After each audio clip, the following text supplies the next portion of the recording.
Thank you very much indeed.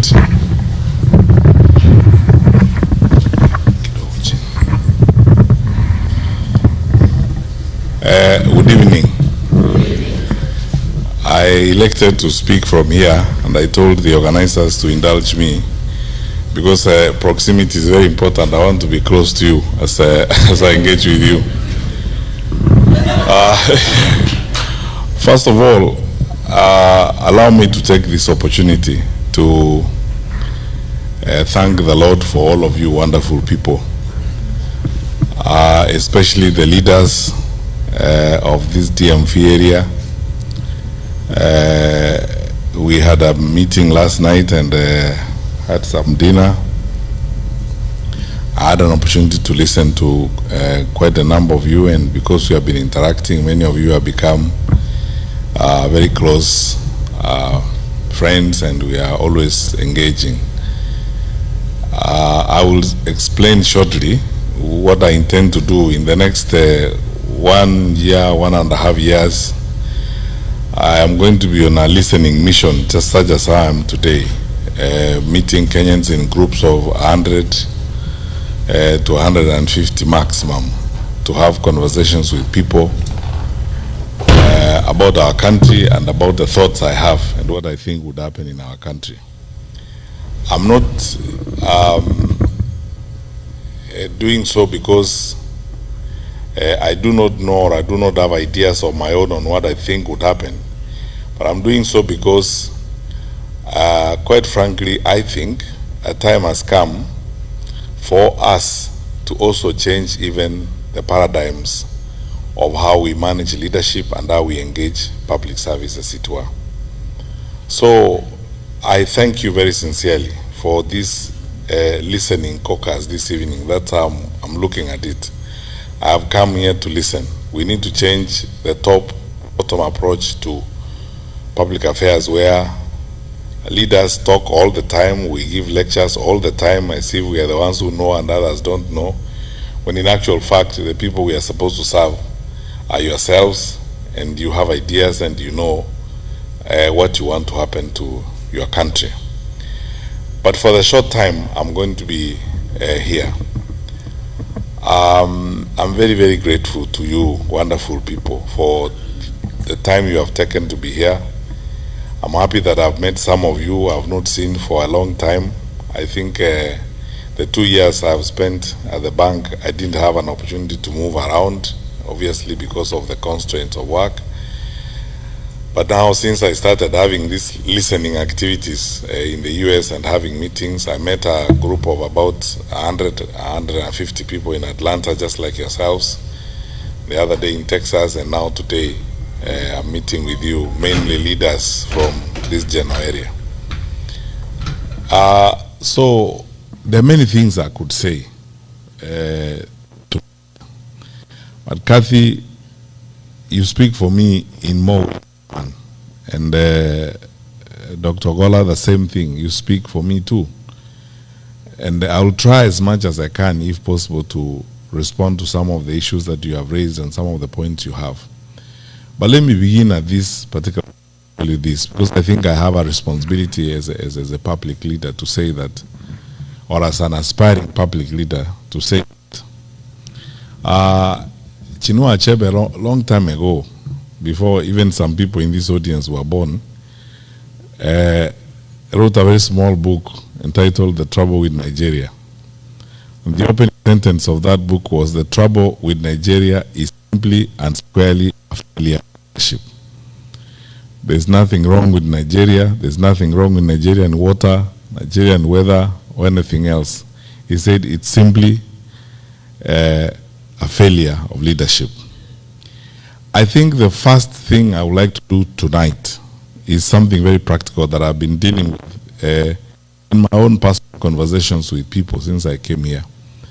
There are roughly, I think, about 300,000 or so Kenyans in the US, Balos, isn't it?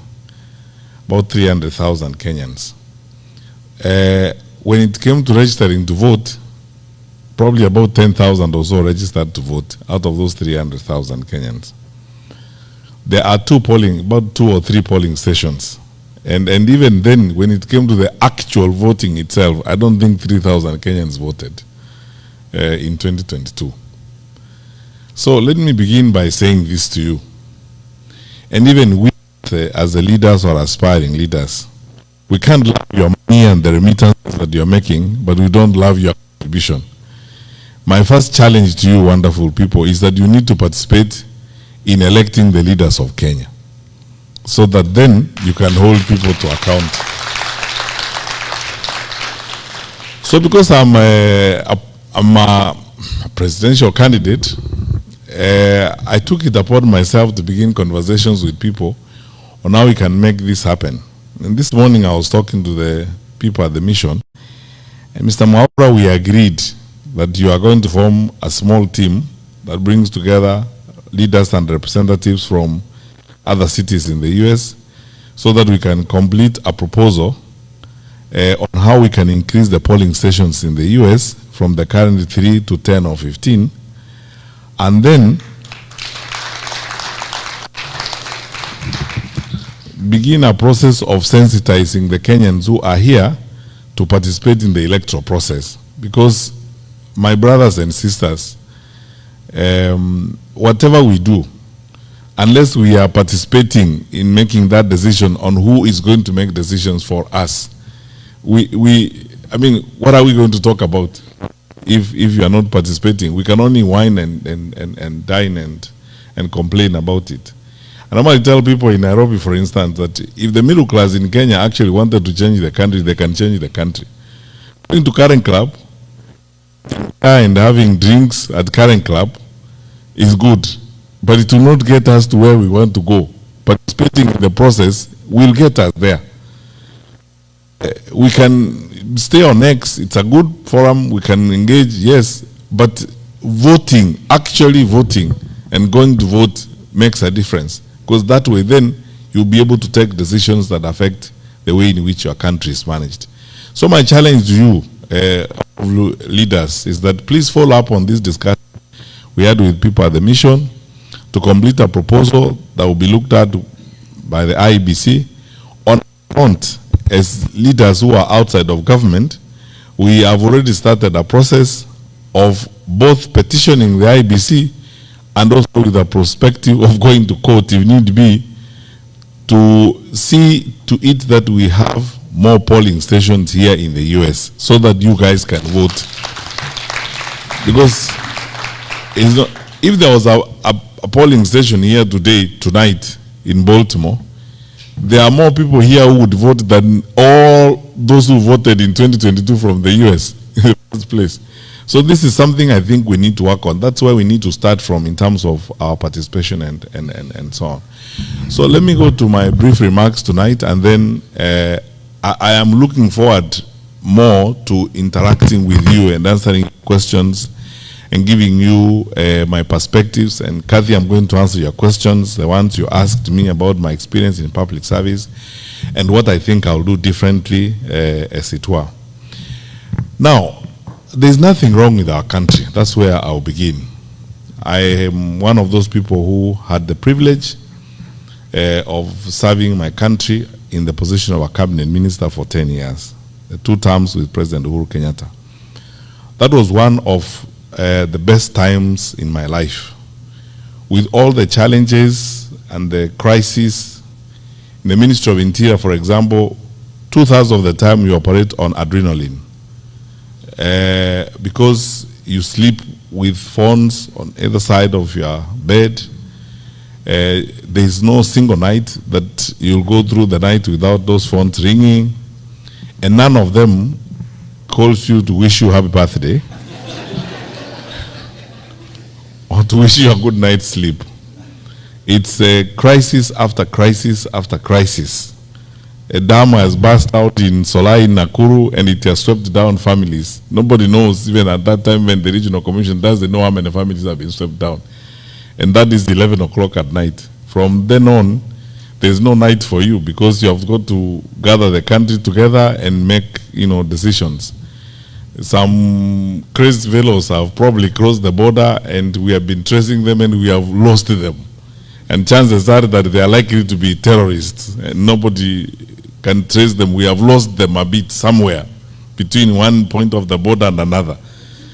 You cannot go to sleep because you don't know where they are headed. Because if they get there before you get them, you know what's going to happen. So have the time. That is the kind of life that you lead. But I want to say this, and this is my testimony. I say this very sincerely from the bottom of my heart. I thank the Lord for every minute, every hour I served.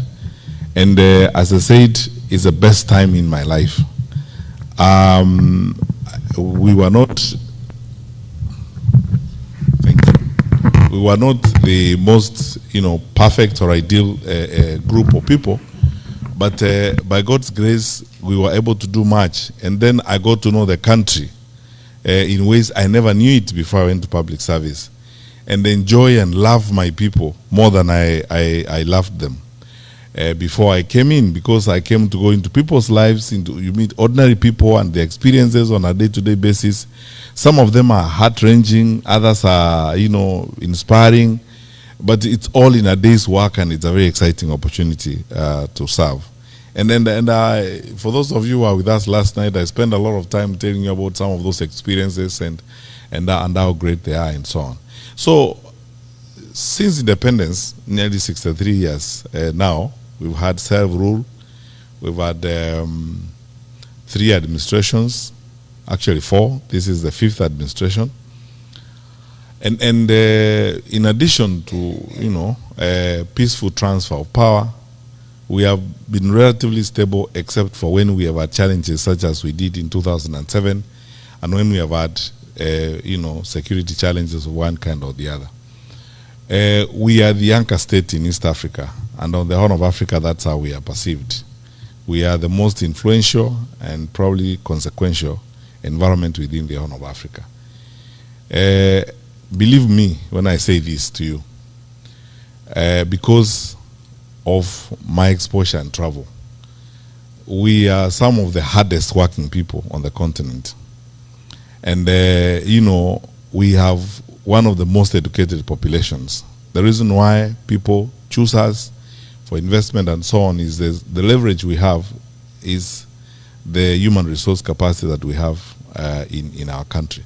So by and large, because I always start by telling people that even when we have political contestations and challenges as a country and as a group of people, the last thing we can do is talk down our country, because our country is our only home on earth, and we have a patriotic duty and a citizenship responsibility to always ensure that we draw a line between country and the leaders or the administrations that will come and go and that will change from time to time.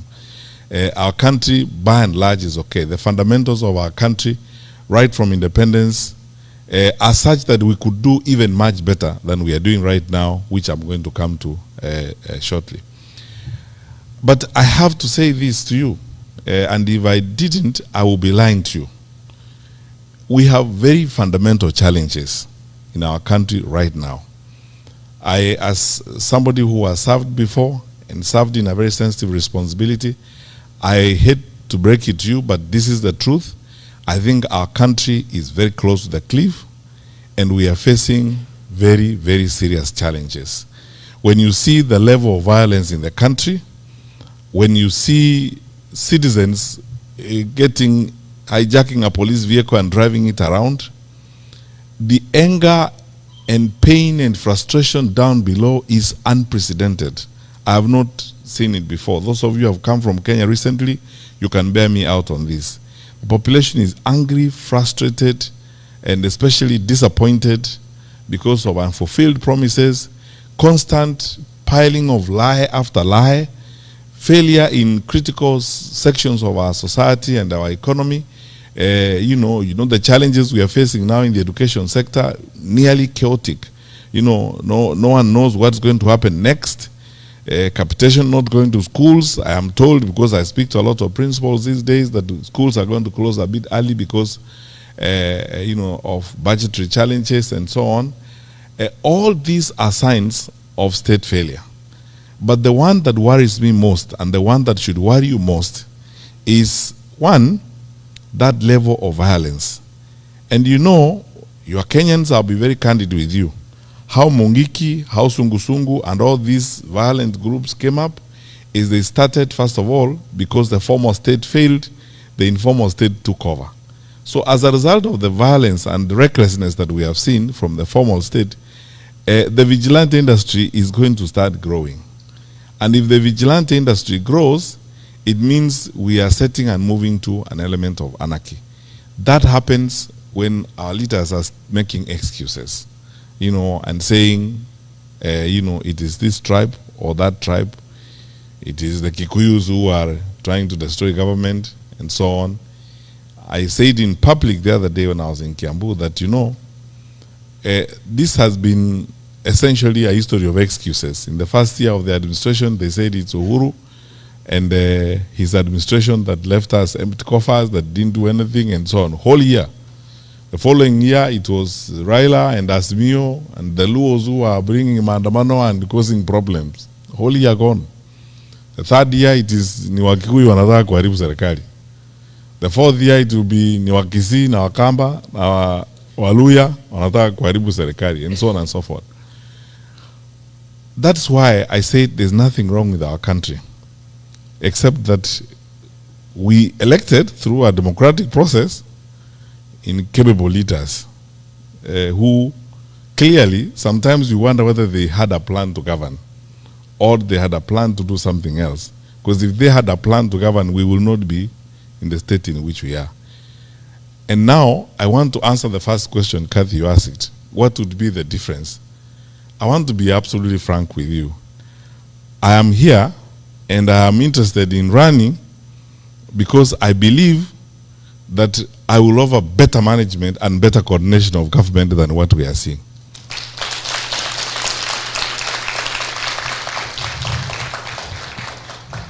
And why?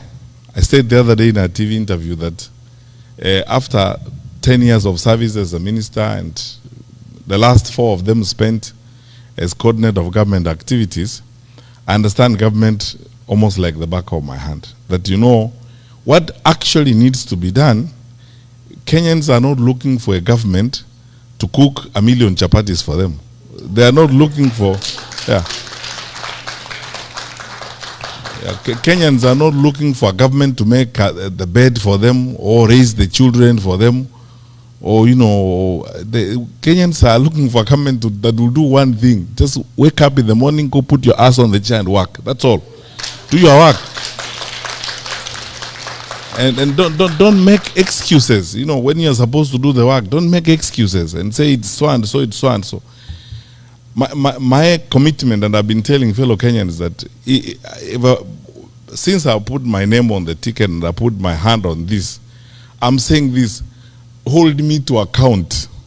I will not make excuses. I will not shirk. I will not hide. I will not fudge. I will not bend from responsibility. I will face responsibility head on and do the right thing. And there's no problem, because you see in Kenya, you have a fantastic institution called the public service. The public service in Kenya has been the basis on which, as a country, we have stood. People go into the public service, they do a fantastic job. Many of them are very professional and very committed people who need, and that's my second point, Kathy, who need trust, leadership that they can trust. Because the trust deficit in the administration is uncoverable. The distance between what they say and the truth is uncoverable. That people need trustworthy leaders, people they can trust. That if they tell you this is going to happen, it is going to happen. That's why I don't want to spend so much time criticizing others. I would like to spend more time saying, in my view, we would like to have a trustworthy government. A government you can believe. A credible government. Whether it's foreign policy. You know, our country, Kenya, over the years has been known for 3 things: stability, reliability, and credibility. That, you know, what we tell you is credible as a government.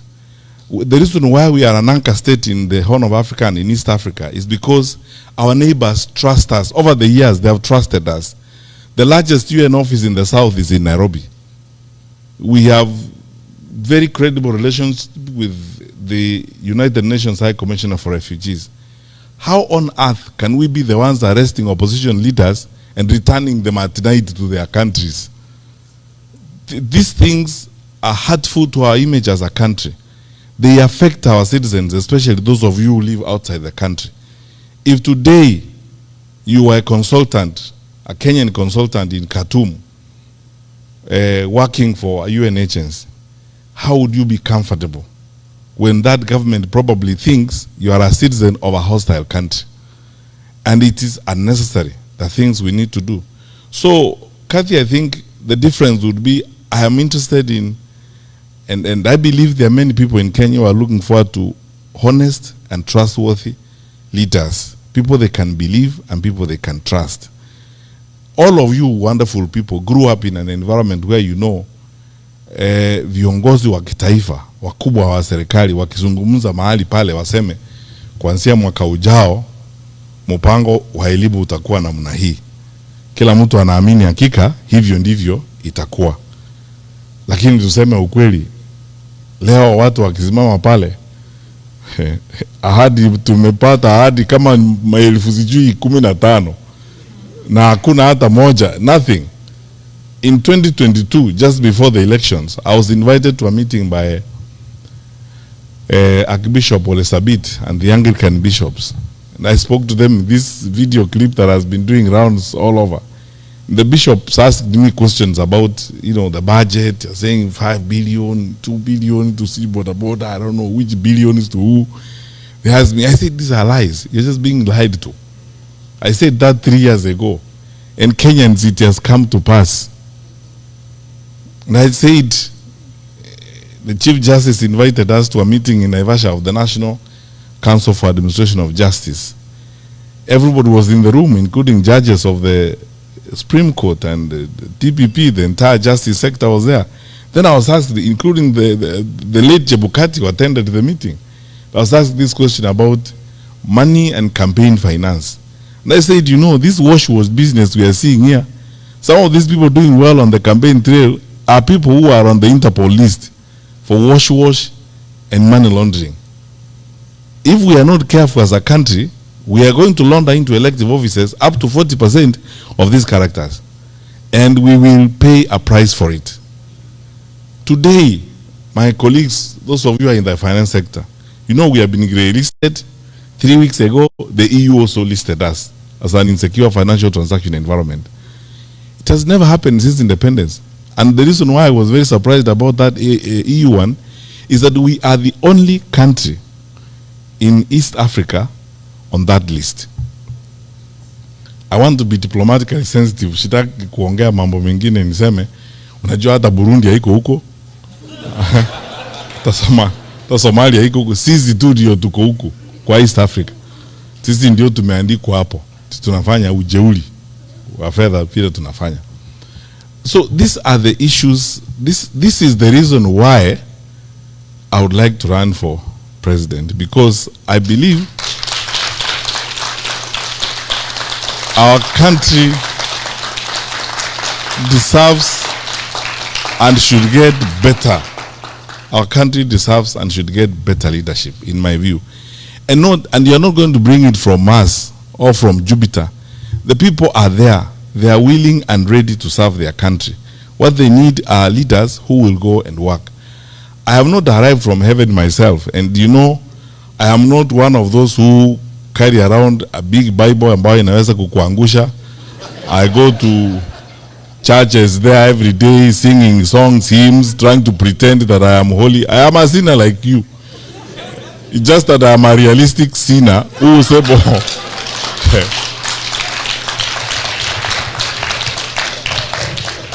who would like to do his work and get his work done. That is it. Who will not make excuses when I'm supposed to deliver services, and who is willing to level with the people of Kenya and tell them the truth, as it were. We know when Gen Z happened, the demonstrations against Finance Bill 2024 in June 2024. First of all, I asked very many people, and you know, the privilege I have is that you cannot hoodwink me I think, as someone said in this room, the late John Michuki and myself are probably the most consequential ministers of security in independent Kenya. I was there for 5 years. I know our capacity and I know what we will do.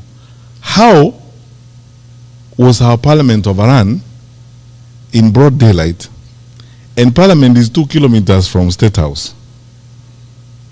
So, and then MPs were scrambling for life. What is shocking to me to this day, honestly speaking, and you Kenyans, I mean, this is something you should ask yourself questions and answer. No one has asked the question, what actually happened and why? Because in ordinary circumstances, we should have had an all-parties parliamentary inquiry, where all parties come together, have a parliamentary inquiry. In fact, if I was president that time, I would have worked with the leader of majority and worked with the speaker to have an all-parties parliamentary inquiry. Why? It would have given me an opportunity as president to listen to the Gen Z and to have an opportunity for them to ventilate so that I understand what is actually going on, have the parents come there, and it would have given us an opportunity as a country to do deep dive and soul searching on what we had not done that caused Gen Z to get to that point. So, we did not do it because viongozi wa kitaifa think they know everything. Then 25th June came, 2025. We lost more lives. Then Sabasaba came. We lost more lives. And my brothers and sisters, we cannot continue that way. That is not how we are supposed to live. And in all that, you can see irresponsibility, dereliction of duty, recklessness. And it's best demonstrated by the language you have heard leaders use and the sentiments that you hear leaders using. I was shocked in this day and age, 63 years after independence. There's somebody who talks about tribes. Where do you live? I mean, those things, nobody talks about those things anymore. I asked some friends last night where we were having dinner, which one of us goes to hospital in Kenya and you are sick, you are very, very sick, you are shivering in your car, but then you ask people, please check on the list, what the tribal background of the doctor on duty before I go in. Because you just get in, you are treated, and sometimes you don't even know the ethnic background of the fellow who's treating you. But until you are treated, you go away. Why should it matter? When you walk to a bank, for example, in Kenya, you go to Equity or a family bank, you want services, you go to the teller. Do you first of all ask, by the way, where do you come from? Before you ask, it's transactional. You just fill out your papers or you discuss your loan and you go away. It doesn't matter anywhere else. Why should it matter when it comes to making decisions on the leadership of the country? It's because some of us tuko na shida fulani sijui ni ya kurogwa ya huko nyuma, which we should never ever as a country accept. And that's why the young people in this audience who are listening to me, Gen Z is an opportunity to step into the third wave or the third generation of leadership in Kenya, modern Kenya. This is what is going to give us this thinking and this approach is what gives us a modern country. A country where the content of your character matters more than your surname. You know, the values you hold, the delivery of services is more important than your surname. Because all those primitive things where your surname is supposed to lead you somewhere, so that if your name is Omolo, then I make a decision whether or not you should pass through this gate. That time is gone. And Kenyans, let us not only resist, let us reject that kind of attitude. So, I'll speak about this until the cows come home, but this is my vision. That one, we can put up, and I can promise, we can put up a credible government that can be trusted, that will ensure the stability of the country, that is reliable. We will not do some of those things that will hurt the image of our country. When I have another time, I will tell you about some of these challenges that we had, even when I was Minister for Security, when some of our neighbors were trying those kinds of things, and we told them, we will not solve your problems. Your problems will be solved there. Don't drag us into your quarrels. Everyone is free to come to Kenya and have fun. as long as they don't break our laws. If you break our laws, that's a different story. But if you're just coming to do business in Nairobi, have a girlfriend in Nairobi, do whatever, you are free. Do business here, put up a whatever, that's fine. That's what our country is supposed to be. Because we want to be honorable and respectable members of the international community. And we are signatories to all those conventions, including the protection of human rights and stuff like that. That's what I hope we would do as a government. We would sit down and reorganize the education sector that is chaotic. Imagine, how can you not be frustrated if you are a young university student? You don't know when you're going to have help to start with. You don't know when the semester is beginning or ending. You do not know whether you're going to do exams or not. Statements fly left, right, and center from the ministry on your fate. You don't know which one to believe. The one that came out today, the one that was made by the minister, or the one that was made by the president. You don't know. Chaotic. How are you supposed to live your life? Yet, you know, in a sector like that, you're supposed to have a sense of predictability to move forward. I will advance this argument, especially when we come to the campaign proper. We waived examination fees when we were in government. Because I can tell you, as a Minister for Education, when we looked at the budget lines and the allocations to the Examination Council and what we have in the budget in the ministry, there was no point really of levying examination fees, especially when you know it is actually going to be a wastage issue, it's going to be an inclusion issue, it's going to be a completion issue. For the educators in the room, like Dr. Weche, you know what that means is that there are people who are not going to do exams because they can't afford 5,700. And if they stop there, that is wastage. All the resources we are putting to educate them is wasted. And these people's lives is messed up. It means it is going to exclude some people. That's why it's an inclusion issue. Only those who are well-to-do will be able to do that.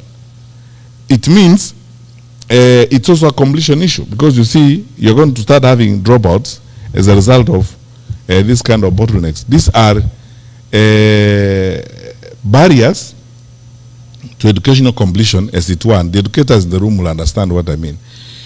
That is a way that affects the human resources we have for our country. I don't know whether I can be crazy enough to do those kinds of things in society. We would like to run a government that will pay attention to that, because that is, for us in Kenya, education is our gold mine, because that is how we train, and that is the foremost resource we have, and that is the leverage we have for growth and development. Go anywhere in this world, you will find Kenyans there, educated Kenyans working in all these international organizations. Sylvia, my colleague, is here. From next week, I'll call her my former colleague when my notice for the bank expires, from the World Bank. And they will tell you, there we have several economists. We are actually one of the few African countries, I can say that authoritatively, that have contributed significantly to the capacities that you have even at the bank here. It's because of our education. That is one thing we cannot miss. We need to address it, and we'll sort it out. We will secure the country and ensure that, you know, it is yani ni aibu ya ajabu. The people are walking around in the capital city of our country, in the capital, not only in the capital city of our country, carrying rungus and sticks and kicking doors, businesses, and so on. There are banana republics that are better than that. We cannot allow that. My brothers and sisters, let us all come together and ensure this does not happen as we go forward, so that we strengthen ourselves and strengthen our country. But you know, finally, and this is the last segment of my remarks tonight, I have not lost hope, and I will not lose hope in my country. And I want to ask you, wonderful people, because when there are challenging times like this, it's very easy to be tempted to lose hope, to give up on your country. And for you especially, who are here in the United States of America, like Kathy said, you go there, kukidoka, unarudi. Then you say, acha nikae tu. Then you are not going back, you are here, and everything seems to work one way or the other here.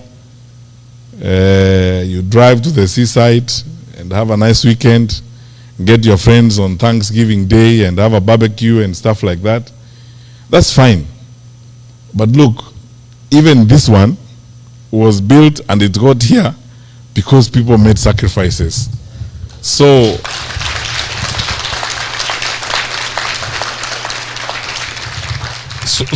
it is our turn to make sacrifices for our generation, so that our children and our children's children will find a Kenya that is like this one, so that other people will also come to our country and never wish to leave, because they will find that our country is also very nice, and it can happen.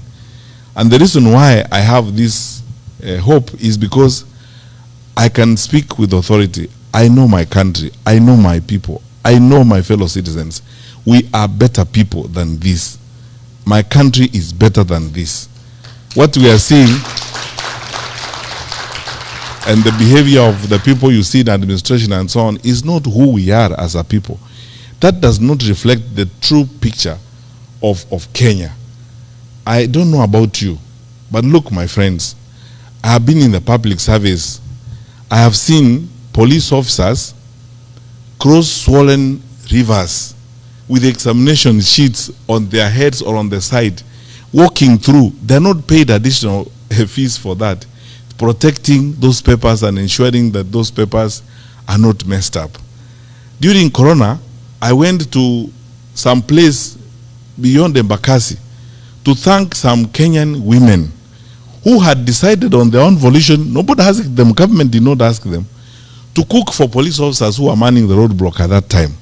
Two of them lawyers in Machakos. They had come together, organized themselves, and they were supplying food to those police officers, cooking for them every day. They actually created a makeshift kitchen. The government did not give them budget to do that.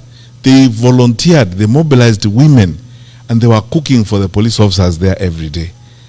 I went to Limuru at 1 a.m. at night, one time, with my colleague Mutahi, who was then Minister for Health, to a police roadblock, and I found women from the local shops serving those police officers with tea and bringing bread. Government did not ask them. The Kenya Association of Manufacturers, Phyllis Wakiaga and Company, putting private sector people together to contribute water tanks for police stations and soap, so that police officers can wash their hands to deal with the infection at that particular time. I have seen with my eyes how Kenyans turn up when we have a disaster, donating blood. When we call for food donations, when we have a challenge, Kenyans turning up in their numbers to contribute food. During Corona, we wouldn't have succeeded were it not for the big support we got from the private sector. The private sector team, chaired by Madam Karuku from East African Breweries, and bringing together all these people, committed, attending meetings every day without asking for sitting allowance, and guiding us and working with the government to secure the lives of our people. We are a great country, and we can do many things. I have worked with public servants who will not ask a question if you ask them to come to work over the weekend. As long as you are trustworthy enough, you respect them and take their advice, and don't politicize their decisions or try to create funny games of parachuting people because they come from your tribe and promote them and that kind of rubbish. Public servants who are committed and focused on serving their country. Our country is great. We are better people. So because of that, don't lose hope. We will rise again. We will cross the bridge. And this momentary challenge we have because of some challenges with some of our leaders, we will overcome it and build and move forward. After COVID, we said we will build big and better, and we will go forward. We are the long distance running country. So we are resilient. We will do well as we move forward. So all I ask you, my brothers and sisters, is this. Let's go beyond these nice conversations we have. Mwaura, let us finish that petition. Let us have additional polling stations here in the US. wake up in the morning and vote and determine your leaders. Do not complain and write nice stories about what is working and what's not working. It is good to say that because we need those views. But you could actually make it even better by casting a vote and making a decision, and encourage your brothers and sisters back home to participate in the electoral process, to reject violence, reject the temptations to be divided, and reject all this kasumba mbaya that is being brought to us because of incompetence. You know, when people are incompetent and they are not able to work, they make excuses, you know, from morning up to evening. The first time they open their mouth, they say it is Mwaura. It was, you know, it is Mwaura who's not doing his work. Next time they tell you it is Major, you know, and so on and so forth. And the work is looking at them. The challenges are looking at them. They are there every day. And all they need to do is just go to work, sit down, put people together and work. So that is how I think Kathy will make a difference. And I am committed. You asked me about my experience in public service. I've said it was a wonderful experience, and I succeeded because I trusted the people I worked with, and they trusted me. And every single day was essentially a celebration of our nationhood everywhere you go. Whether you meet rural folk or people, you know, sometimes I was telling some friends last night that one thing that I am going to have to learn to live with in this thing I'm now doing, that, you know, I never thought I would actually first of all go into politics and start campaigning and looking for votes. Now I'm here. Sometimes it's an emotional experience, to be honest with you. You know, like when I went to Kiambu, you know, Kenyans are really wonderful people. You meet these women, these ordinary women. Some of them are actually walking bare feet. And if you even sit down with them, they actually know what the country needs, and they talk to you very responsibly and very nicely. Those people are not wheeler dealers, they are not cartels, they are not wash guys. They just want a peaceful and stable country. End of story. So, you know, tuache mambo mingi na story mingi. You know, let's get some work done. Now, I keep telling our leaders, you know, every time they are sometimes even criticizing us and saying, oh, it's the opposition that is sponsoring violence. And I tell them, there is nobody in this world called opposition. People have names. Say it is Fred Matiangi and give the evidence for it.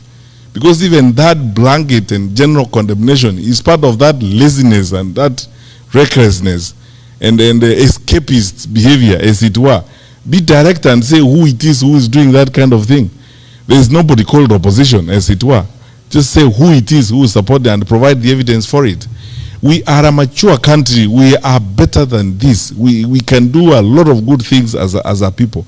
So, my wonderful people, join us, those of us who are walking this journey to making Kenya an even stronger, better, much more stable environment where we are all proud to be. Because I can guarantee you and I promise you, if we stick together and work the way we are working, our better days are ahead of us. So, our better days are ahead. So let's work together. I'm asking each one of you, when you have registered to vote for me.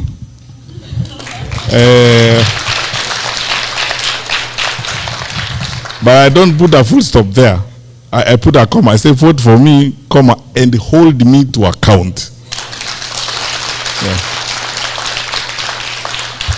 And hold me to account, because this, I am not given to those types of stories. I used to enjoy driving in schools even at 6 in the morning and hanging out with the teachers and until the job is done. There isn't anything I cannot do if it is my assignment, if it is my work. And when Kenyans tell me about it, like I've had some of you refer to it tonight, please know this. I wasn't doing you a favor. You paid me to do it. So that is what you paid me to do. I was earning your money every month, and I pray that if you decided to hire me again, I'll be worth your salary. God bless you.